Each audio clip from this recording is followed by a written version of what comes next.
At its peak, Blockbuster was an absolute titan, a $6 billion empire with over 9,000 stores worldwide. For millions of us, it was the undeniable heart of movie night. But in less than a decade, it completely collapsed, leaving behind a trail of empty stores and one single, lonely location. So, what really happened?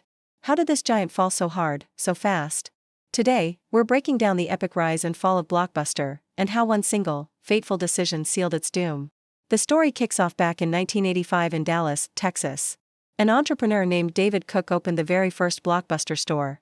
Now, unlike the small, sometimes sketchy neighborhood video shops of the time, Blockbuster was revolutionary. It had a computerized inventory system, which was a huge deal, and thousands of movie titles. The stores were clean, brightly lit, and super family-friendly. It was a completely different vibe, and customers absolutely loved it. This fresh approach was the first key to its massive success. By the early 1990s, Blockbuster wasn't just growing, it was exploding. It was opening a new store almost every single day.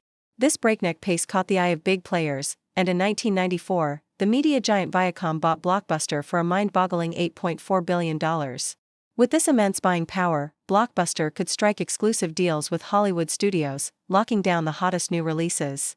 It quickly became the undisputed king of home entertainment. If you wanted to watch a movie at home, Blockbuster was your go-to destination.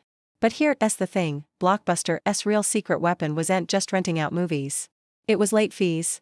Believe it or not, at one point, Blockbuster was raking in around $800 million a year just from customers returning their movies late. It was incredibly profitable, but it was also deeply, deeply hated by customers. No one liked paying those penalties. And that widespread resentment would eventually become one of Blockbuster's greatest weaknesses, creating an opening for a rival to exploit. Then came the moment that changed everything. In the year 2000, a small, ambitious DVD buy-mail startup named Netflix came knocking. Their founders, Reed Hastings and Mark Randolph, approached Blockbuster with a proposal. For just $50 million, Blockbuster could buy Netflix and use it to run the online side of the business. But the Blockbuster executives famously laughed them out of the room. They just didn't see the potential. This decision would go down in history as one of the biggest, most costly strategic blunders of all time. While Blockbuster was dismissing the internet, Netflix was busy innovating. As they pivoted from mailing DVDs to online streaming, Blockbuster's leadership just couldn't see the writing on the wall. They remained fixated on their brick-and-mortar stores and that lucrative, but hated, late fee income. By the time Blockbuster finally launched its own DVD buy-mail service to compete, it was already too little, too late. Then, the 2008 financial crisis hit, delivering a devastating blow to a company that was already drowning in over $1 billion of debt. The end came swiftly. In 2010, Blockbuster officially filed for bankruptcy. Stores began closing down one by one, and that iconic blue and yellow sign fadors that were a fixture in almost every town and city across America. Today, only one Blockbuster remains, located in Bend, Oregon. It stands as a nostalgic tribute, a living museum to a bygone era of Friday night movie rentals and the simple joy of browsing endless aisles of VHS tapes and DVDs. So, what's the big lesson here? Blockbuster didn't fail because people stopped watching movies. They fell because their leadership failed to adapt. They saw innovation not as an opportunity, but as a threat.